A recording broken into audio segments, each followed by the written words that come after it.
Hello everyone, welcome to Movie News Monday, the show where we break down every significant piece of news that happened within the last week in a short and concise amount of time for you. This is of course coming out on Tuesday again, or maybe even Wednesday because I'm on vacation, but nonetheless, let's get started.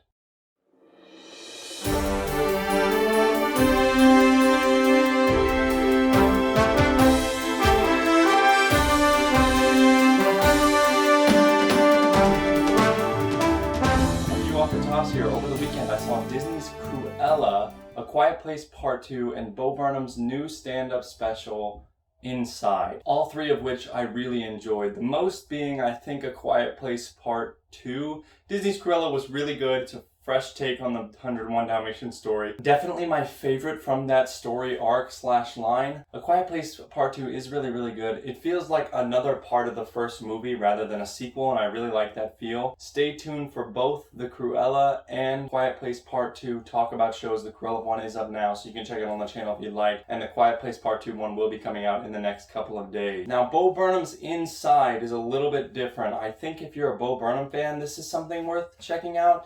But if you're not, I think you could probably take a step back from. The comedy kind of takes a back seat, but I still think there's some really insightful, kind of jokes that he makes. It's really kind of his most political take, so if you're not into that stuff, I'd maybe stay away from it. But if you are a Bo Burnham fan, I think it's definitely worth watching. Starting out with the news that I missed last Monday, Robert Pattinson has signed a first look overall deal with Warner Brothers. This means that the actor is going to try producing for a while. He's going to try and pick creatives, try creative stories, and this does cover all of Warner Brothers branches. So yes, HBO Max, Warner Media, everything under the sun. He's going to be a part of producing specific projects. It's going to be very interesting to see what happens. He's kind of filling that hole that I think Christopher Nolan has left. And I think Robert Pattinson is a great talent, even though he had a rough start with the Twilight movies, in my opinion. But I do think he's a very talented actor, and I can't wait to see how his producing career goes. Also on Monday, a new still was released from the Uncharted movie. Tom Holland, he doesn't look like he quite fits the part, but I'm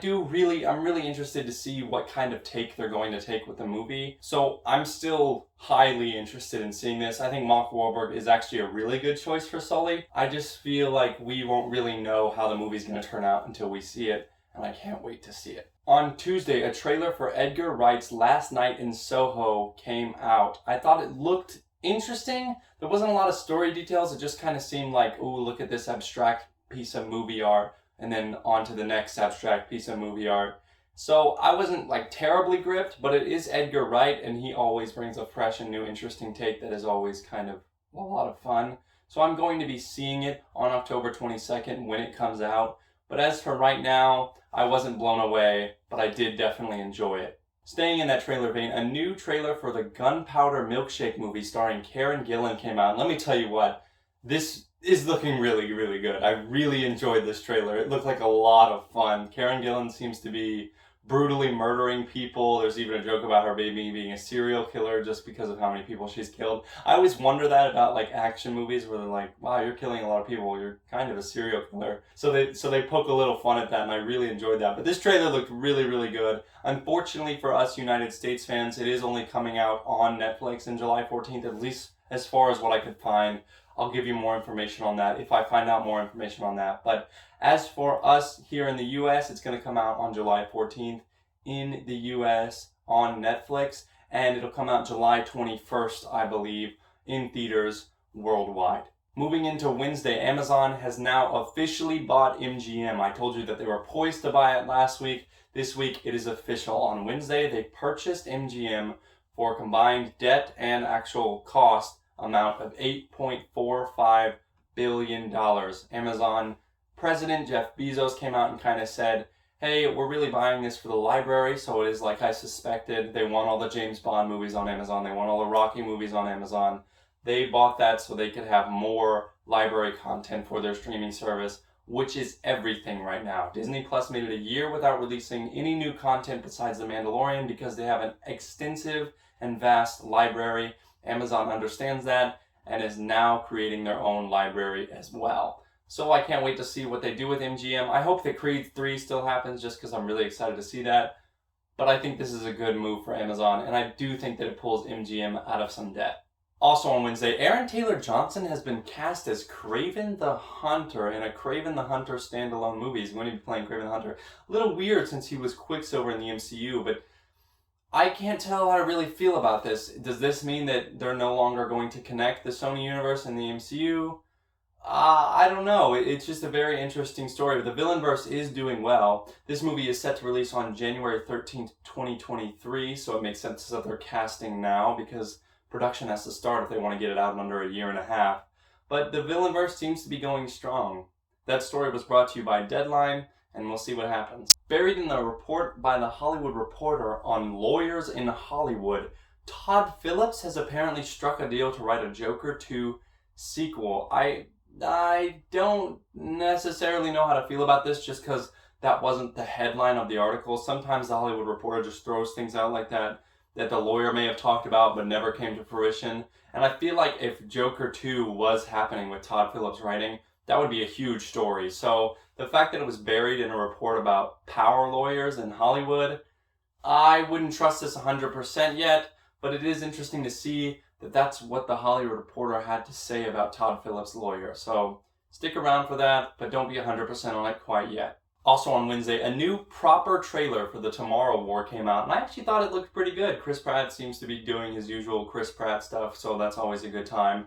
And the premise of the story seems very, very interesting. This movie is, of course, releasing on July 2nd. I thought this trailer was a lot better than the first one, so I'm excited to see where they're going with it.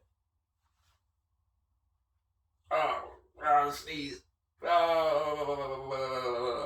That's horrible. Oh, God. I'm not sure how it's going to make its money back on SPOV alone because it doesn't seem to really be a cheap movie that was made. It seems like a big budget film. So maybe they'll release it in theaters too, but it will be coming out on July 2nd on Amazon.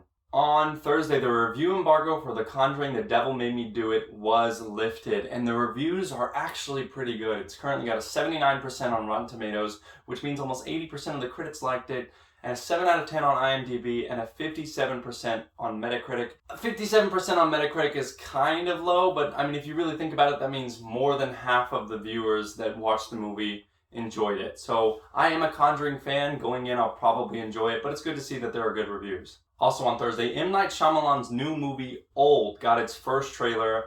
I thought it looked okay. I think it showed a little bit too much in the first trailer, but it does look like an interesting concept. It looks like there's going to be some twisty, mind-bending stuff, as there always is in an M. Night Shyamalan movie. So I am excited to see it on July 23rd when it comes out this year, but it didn't blow my socks off by any means.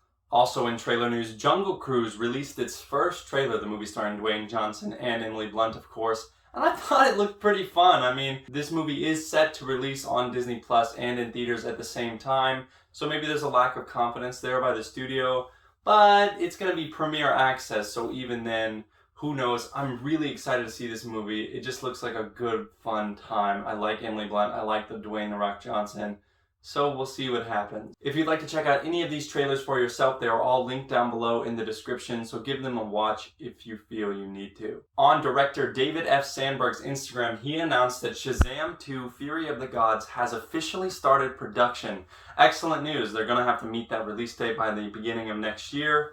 I think this is great. I really think that Shazam 1 was an okay movie as far as it goes. I wasn't blown away by it, but all the news of the casting of Helen Mirren, everything about this sequel sounds good, and I can't wait to see what they bring us. Finally, some great news. Variety broke that Wes Anderson's The Final Dispatch has finally gotten a release date of October 22nd, 2021. I've been wondering when this movie was going to come out because it'll likely be my first Wes Anderson movie. I know that's a sin, I'm aware, but I can't wait to see it. I thought the trailer looked interesting, to say the least, so we'll see what happens. Did I say The French Dispatch, or did I call it something else? The Final Dispatch. I meant The French Dispatch. Some pretty obvious news. Denai Guerrera is set to return in Black Panther: Wakanda Forever, and this is the big piece of news, the Disney Plus series that's going to be centered around the inhabitants of Wakanda. Interesting. I was expecting her to be in Wakanda Forever. I didn't expect her to be in the Disney Plus series. So we'll see what happens. That story was, of course, brought to you by Deadline. It's kind of a bonehead story, like besides the Disney Plus news, we knew that Denai was probably going to return for Black Panther: Wakanda Forever, and that movie is set to release on July 8th, 2022. I'm kind of honestly more excited for the Wakandan series on Disney Plus just because I feel like there's a lot more interesting stuff happening there. I mean, I'm also very intrigued to see what they're going to do with the passing of the great Chadwick Boseman, and I'm kind of also anxious about it, so I think that's why I'm a little more interested in the Wakanda series, just because I'm like, it's going to be really, they have to handle it very sensitively, and I'm a little anxious about it. So we'll see what happens with both of these projects when they come out. Also on Thursday, finally, they've announced that Oscar Isaac is officially going to be playing Moon Knight in the Disney Plus series. This is like the worst kept secret in Hollywood. We knew like months ago that he was going to be played, that he signed on for it. But now it's official. They announced it on their Twitter page. So this is great news. I love Oscar Isaac. I love his work in all the Star Wars films. I just think he's a fantastic actor. I thought he did okay as Apocalypse, but it'll be interesting to see his new fresh take on the Mark Spector character. And I can't wait to see what they do, because apparently this character is like a Batman for the Marvel Universe, and I'm really excited to see that. Weird piece of news, a documentary centered around Val Kilmer is being produced by Amazon Studios and A24. Leo Scott and Ting Pu are set to direct. It's an interesting choice, like Val Kilmer. I mean, I know he's been in a bunch of movies, he's been Batman, he was in Top Secret, but I don't know, I didn't expect this news. It was really, really interesting and odd news. So a documentary on Val Kilmer coming your way soon, I'm sure in the next year. Great news. On Friday, it was announced that CinemaCon is going to be coming back in August of 2020. This is the cinema, basically, big event of the year. A bunch of movies show their first looks. A bunch of movies show their third or fourth looks. It's just a big event celebrating the art of cinema. However, to get in, you have to be 1, fully vaccinated, or 2, have a proof of a COVID test 48 hours before you enter the building. It was canceled last year, so it's so great to see it come back to Caesar's Palace in Las Vegas this year on August 23rd through August 26th. I wish I could go, but I probably honestly can't afford it. And finally, our biggest and last story of the night, our top story, if you will. Sanford Panitch, an executive at Sony Pictures, had some choice words about the possibility of Spider-Man and Venom crossing over. Here are some exact quotes from the interview. In regards to Spidey and Venom meeting, he said, "You know, wait until you see this next Venom. You don't miss Spider-Man." And then after a pause, continued, "It'll be exciting if they do meet, right?" See, now this is some interesting news. I've kind of been speculating that there are going to either 1, cross the Venom and Spider-Man MCU universe over, or 2, with Doctor Strange Multiverse of Madness, create a way to where Tom Holland splits, so he can also be in the Venom universe at the same time as being in the MCU, or they even have Tobey come back and be a part of the Venomverse, and Spider-Man, Tom Holland, a part of the MCU. I think this is the best way for both studios to make a crap load of money. And I really want to see what they're going to do. I can't wait for No Way Home on December 17th this year. Because, like the director says when he continues to talk about the future of Spider-Man, direct quote again, he says, "There actually is a plan. I think now maybe it's getting a little more clear for people where we're headed. And I think when No Way Home comes out, even more will be revealed." So, he's basically hinting at the fact that No Way Home is going to be connected at the Venomverse in some way. At least that's how it sounds. I'm super excited about this. I was a little iffy on it at first when they kind of announced that Spider-Man was coming back and is going to be crossing over, just because like the MCU is so kept sacred above like all the other projects. But now that Venom 2 is kind of establishing itself, it looks good. Morbius looks really good. Like they've cast Kraven the Hunter, they got the Scarlet Spider coming. I'm really excited to see what they do with this story. I'm really excited to see what their plan is that he says that they have. I really can't wait. And listen to this news. This is basically how the article ends. The question posed to him is, as for the Sinister Six, after a long pause, Panitch chuckles, "It would be very cool, wouldn't it?" Now, we've known they've wanted to do a Sinister Six story for a while now, but I genuinely am very excited. If this is the future of Spider-Man, He fights the Sinister Six, he gets to fight Venom, he gets to fight Carnage, and stay in the MCU, hopefully, or at least be in some way tangentially connected to it. I'm going to be very, very excited. And that is going to do it for Movie News Monday. If you enjoyed this, please leave a like and subscribe. Hit that notification bell. It really, really helps me out. Of course, right now, I've got my weekly Bad Batch series that comes out. And like I said, a Let's Talk About show on Cruella is already out, and a Let's Talk About show on Quiet Place Part 2 will be coming out later this week. If you'd like to hear a collective group of long-form discussions. Thank you guys so much for watching, and I'll see you next week.